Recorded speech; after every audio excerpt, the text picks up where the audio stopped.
Test, test. Thank you. So appreciate everybody joining us this afternoon. My name is Dave Raasakka, Senior VP of Global Customer Support at Sommer Enterprises, and so I oversee all the education and training for our company.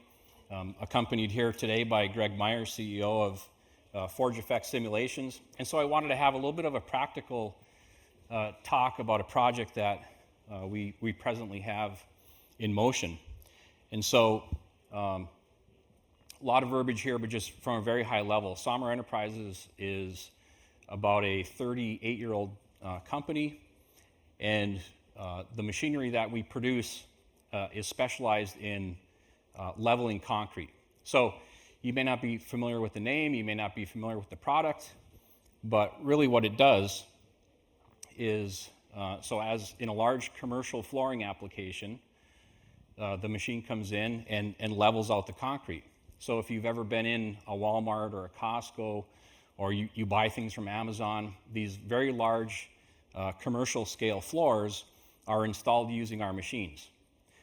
And so this S22EZ is one of our flagship products. We actually have 2 flagship products, but we have a number of training methodologies that are in place, and we wanted to focus specifically on the S22EZ for a phase 1 pilot, as well as now moving into a phase 2 kind of an implementation. So as a manufacturer, my perspective is a little bit different. We do a lot of training every year. We have an education department. We have many different forms of education and amenities available for our customers, or our pilots, as I would like to call them. And so we have sales and service centers that are around the world. We have a global training hub that's in Fort Myers, Florida. And between the classroom environment and the hands-on type of environment, as well as going out to construction sites out around the world, we train hundreds of people per year, train hundreds of pilots per year. And so because this is the kind of the biggest tool in the toolbox on any particular job site, there's a lot of visibility, there's pressure that comes with that. And so anybody can appreciate that if you've traveled recently. Travel costs are pretty exorbitant. If you have a fleet of equipment that you're using to train new pilots on, there's a cost associated with that, whatever your product lineup might be. And so in terms of maintenance and consumables and even potential damage, sometimes you get a new operator that may accidentally damage something. It happens. There's a real intrinsic cost as well as the cost of the inventory. And so conversely, when we go to travel out to a customer, we send people on planes to 100 different countries around the world in a direct support role to our customers. And you have that travel time to get there. Once you get on site, there can be weather delays, there can be language barriers, there's certainly a number of things that can cause some interruption. And so we're constantly looking, how do we mature this training process, make it repeatable, and just bring it to a higher level. So when you consider what a customer or a pilot wants from their perspective, it doesn't matter how many years experience, if they're relatively new, they want to have a one-on-one experience. They've basically bought something that's the cost of maybe 2 Ferraris, and they're going to be the pilot for that machine. And so they want to have a very one-on-one, a very experiential type of a training. And then secondly, these are tradespeople. So, they've grown up with a certain construction company, they've acquired skills, and now they're taking it to the next level. And so it's very much, even though we have volumes of documents of training material, a complete learning management system, video library, they want to learn by doing. And so once we start to apply the VR element to it, it becomes very immersive, very experiential, and is really quite exciting. I will make a couple of quick comments. we try not to train our pilots. We try to qualify our pilots. And in a training, basically that's an information overload, whereas a qualification is more training in small bits with information, demonstrate the knowledge that you've acquired, go back, do a little bit more, and ultimately that person's retention is much, much better. Obviously there's, again, back to logistics. You have to put people on planes. They're going to different countries. You have a lot of cultural and language type things to overcome. And then the last bit that's really important to us is scalability. So when we have a trainer, they're generally a subject matter expert that has, best case scenario, many years of experience. And we want them to be able to pass on their knowledge to others, because that's just how the whole education process works. And but it takes a long time to get them in a position where they can be a train the trainer, if you will. And when the business ebbs and flows, you either have too many trainers, more often than not, it's never enough trainers. And so we're looking for that scalability where somebody can train wherever they want, whenever they want, in any language they want, and truly have an excellent experience. So in understanding all this, we had a prior relationship with Forge Effects Simulations. We turned to them for some help, and we decided that we wanted to put the workings in place to run a pilot program. So for all the values that you see here, certainly an enhanced learning experience, better retention, what I call operation without safety penalty. So if you're doing some things that are inherently dangerous, driving around people, driving around objects, there's really no safety penalty for collisions and things like that. We have maintenance and consumable cost reductions, and certainly we want to achieve an ROI on the investment that we've made. And so, again, you add in the scalability, and all of these things started to come together for a pilot program. The Somero S22EZ Virtual Trainer, developed by Forge FX Simulations, enables trainees to familiarize themselves with a life-sized interactive version of one of Somero's most popular machines. A tutorial panel guides the user through each step. Highlighted areas direct the user to target locations and indicate interactive components which animate the correct procedure.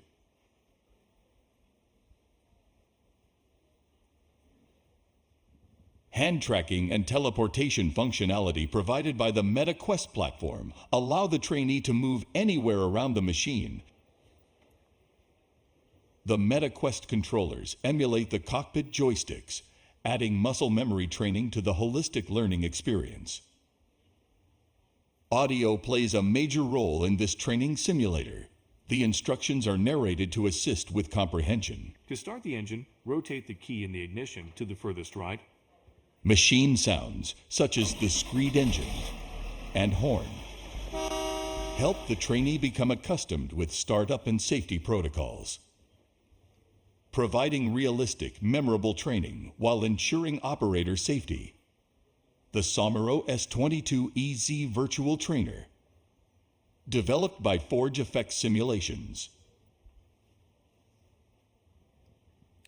And so just a little bit about that.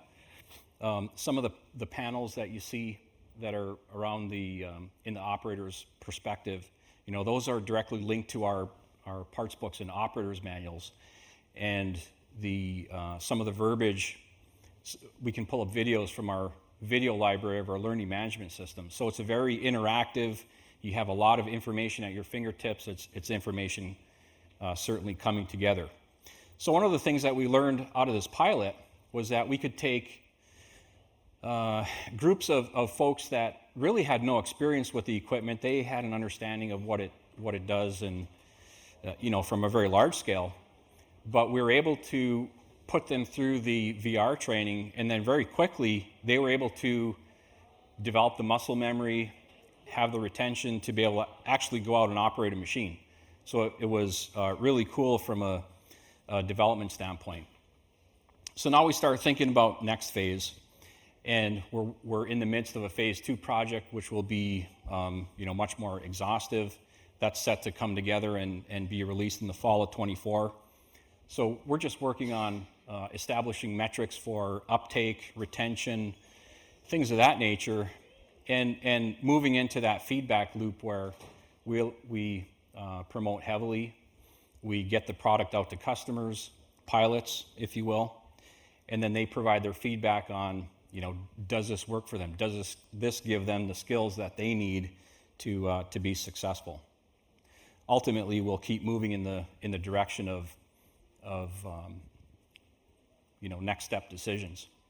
So in closing of my portion, what I wanted to cover is that being a relatively new user to VR, and you get your first snapshot of just how many endless possibilities there are when you start to consider what VR can do for you. And the great thing about working with a team like Forge FX is that they've been able to kind of keep us reined in. We have a very defined scope of work and significant milestones that we have to hit, and the whole time being supported, keeping on task. So by the time we end up with a product that at least very closely resembles our scope of work. So I'll bounce it over to Greg Meyers here, and he can take you through the rather technical elements of the project. So thank you. Awesome. Thanks, Dave. All right, so continuing on this theme here, my name is Greg Meyers. I'm the CEO and one of the co-founders of Forge FX Simulations. We are a custom 3D training simulation development company, and we were very early adopters of spatial computing technology. We jumped on the DK1 very early. We'd been in business for about 12 years at that point, and realized that this technology was going to profoundly change our business. So we were early adopters of VR, and it's really allowed us to produce applications like the Somero training simulator. We were able to very quickly leverage our existing code base and our framework to rapidly produce a product for Dave's team to allow them to do the training that they need to do. And so we showed you the video of it. It's a little hard to show a true VR experience on the flat screen, so we encourage you to come down to booth 920 and try it out. We've got the simulator there for you, and really would love to get your feedback on the application itself. And so my section today, what I'd like to talk about is how we were really able to build this successful product. And the title of this talk is Revolutionizing Construction Training, and I don't use that term really just flippantly. We really see ourselves as revolutionizing this industry because concrete has been around for thousands of years. People have been training to do it the same way, and it's only in the last few years really that we've had this technology that we can bring to bear for this project. So I want to go through how we collaborate, our development process, the software and hardware tools that we're using, and then finally the benefits for cost and safety to our customers.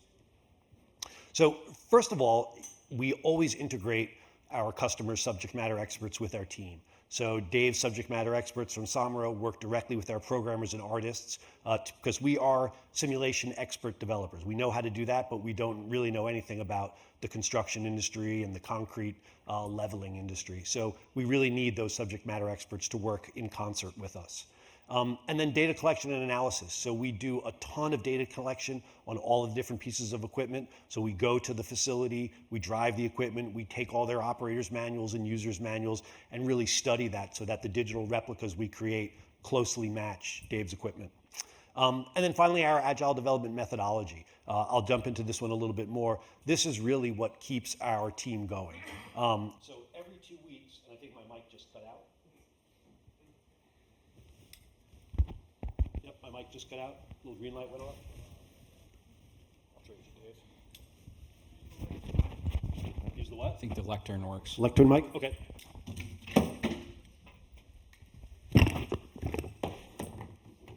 Okay, so our agile development methodology.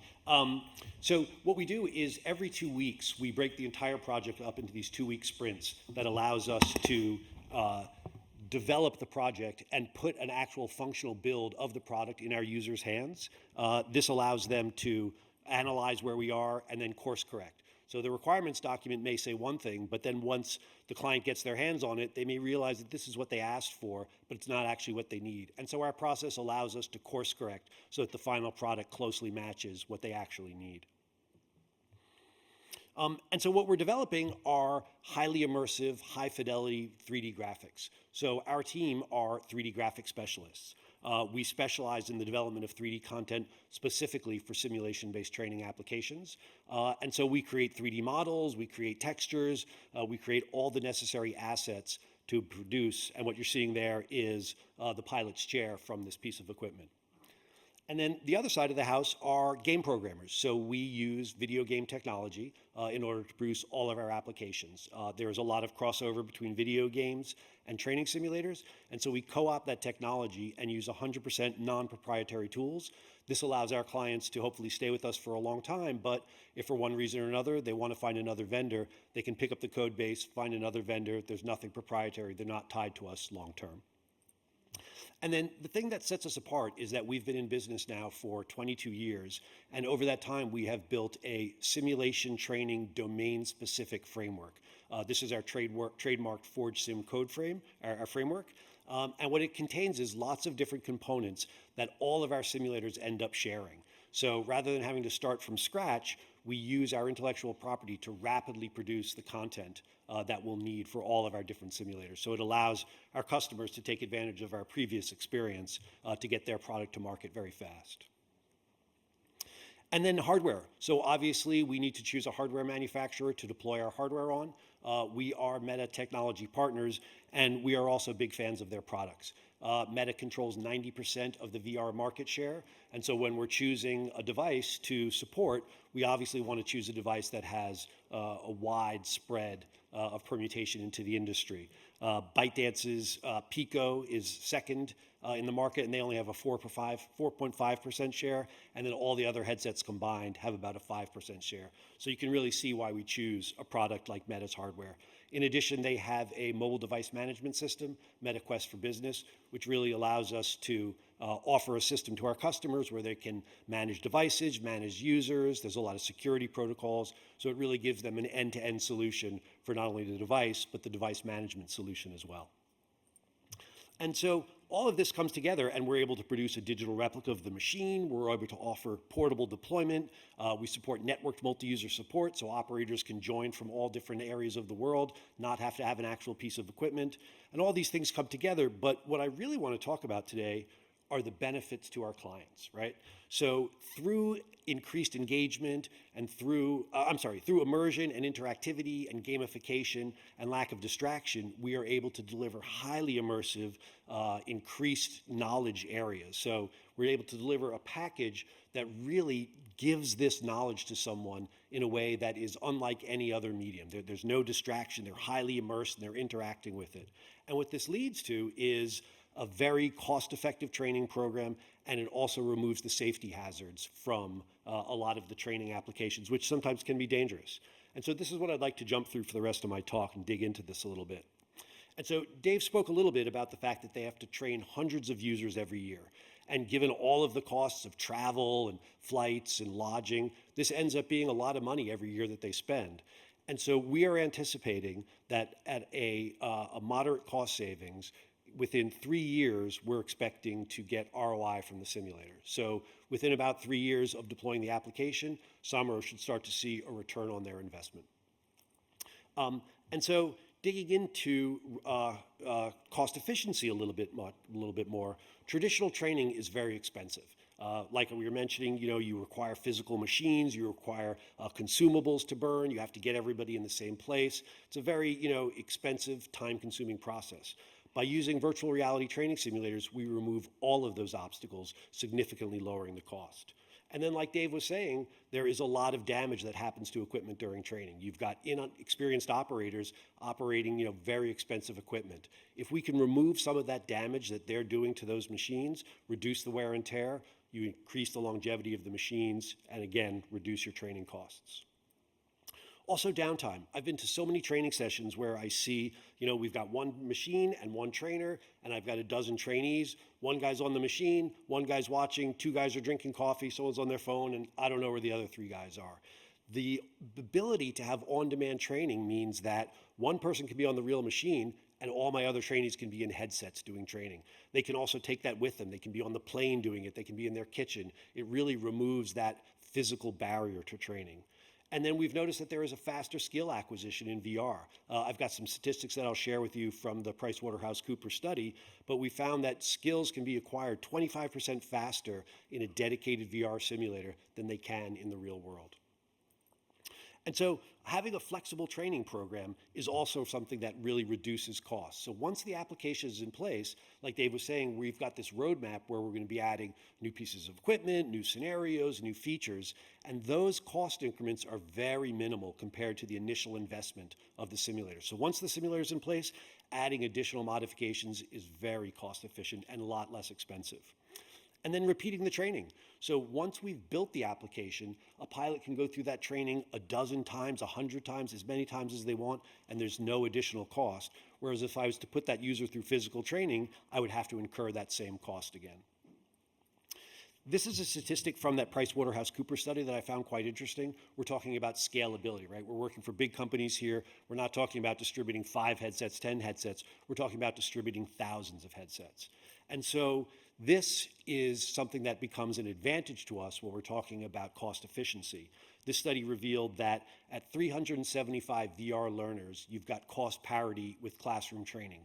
At 1,950 users, you achieve cost parity with traditional e-learning. Once you have 3,000 headsets deployed, your costs are actually 52% less than real-world classroom training. So as we're trying to scale the project to reach a lot of users, we're also seeing that there'll be more cost efficiency, which is a benefit to us. And then enhanced productivity. Another stat that came out of that same PricewaterhouseCoopers study was that the time to complete the same training in VR took 29 minutes for a typical 2-hour classroom session. So that statistic really was eye-opening to us because that's exactly what we're trying to do. We're trying to get people through the training faster and out into the real world where they're on the equipment and making their customers money. So the more the more trainees that we can get trained in a shorter amount of time gets more trainers, trained for Dave's company and out in the field where they're able to do work. And then second only to cost efficiency is safety, right? Obviously they're a publicly traded company. They have to answer to their shareholders. We need to be cost efficient, but we also are very interested in making sure that all of their workers come home to their families safely at the end of the day. That is, a very close second to cost efficiency. And so providing a safe learning environment is something that is very helpful in that. We are able to let users, practice in this risk-free setting, try to do this operation. And one of the things that we like to say is that, and I'll touch upon this more, failure is good. We want people to fail. I want you to fail in the simulator and learn from it so you don't do that in the real world. And then compliance and certification. So, the training ensures that all of the trainees, all of Dave's pilots are getting this consistent training. Sometimes with organizations we work for, you've got, 50 different trainers around the country, everyone's training slightly different, and you end up with a workforce that is trained very differently. This allows us to have very consistent training, which allows us to target it directly to compliance and certification standards. So they're more likely to avoid those legal fees and costs, keeping it safe, but also keeping it safe and cost efficient, as this microphone falls off. And so also lowering insurance premiums. So fewer accidents means that we have lower costs for insurance.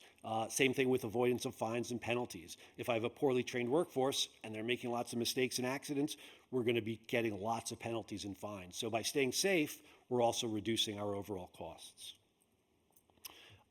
Like I was saying, enhanced safety. So trainees can practice these complex, dangerous tasks, control environment, eliminating the risk. So we really want people to feel comfortable. If you're sitting on a new piece of equipment that you're uncomfortable with and there's risk of doing damage, you might be very hesitant. In a virtual environment, we're kind of removing some of that, and you can feel comfortable trying things and really experimenting. And we focus on best practices. The training simulator teaches the exact best practices that a user should be committing in the real world. So they're getting the training that will allow them to practice, that will allow them to achieve those best practices. And again, failure is good. Let's let them make the mistakes. accidents that happen in the virtual world are phenomenal learning experiences as opposed to in the real world. They can be costly and dangerous. So we really try to let people fail in the simulator. It's a big part of our motto for our company. Whoops, did I miss one there? No. Yes. So consistency, and I think I'm almost out of time here, so let me skip ahead a little bit here. One of the things that is pretty powerful about Dave's and Somero's pieces of equipment is that they've got this floor levelness system that allows users to, in real time, be getting feedback for how they're doing. So as I'm laying a floor, it's measuring on 9 different benchmarks how I'm doing with the machine, if I'm doing things correctly. Our simulator, we have a virtual version of the same machine, so it's doing the exact same thing virtually. So as a user is laying concrete, the virtual floor levelness system is giving me immediate feedback on how I'm doing so I can correct my actions in real time. In addition, we are keeping track of full analytics of how everyone does. So at the end of a simulation session, we're able to give them a performance analysis report that not only is good for them so that they know where they need to increase their proficiency, but it also serves as good documentation for regulatory bodies and compliance to show that our trainers are going through this amount of training and here's what they're doing. So it really serves both purposes. And that's it. I'm right on time, and we're out of slides. So questions and answers, if there are any questions. I think we have time for some questions. Am I correct? No, but any questions? Oh, I am incorrect. We do not want your questions. Come by booth 920. We have got some contact information here listed if you'd like to contact us. Thank you very much for coming to our session. Thanks so much.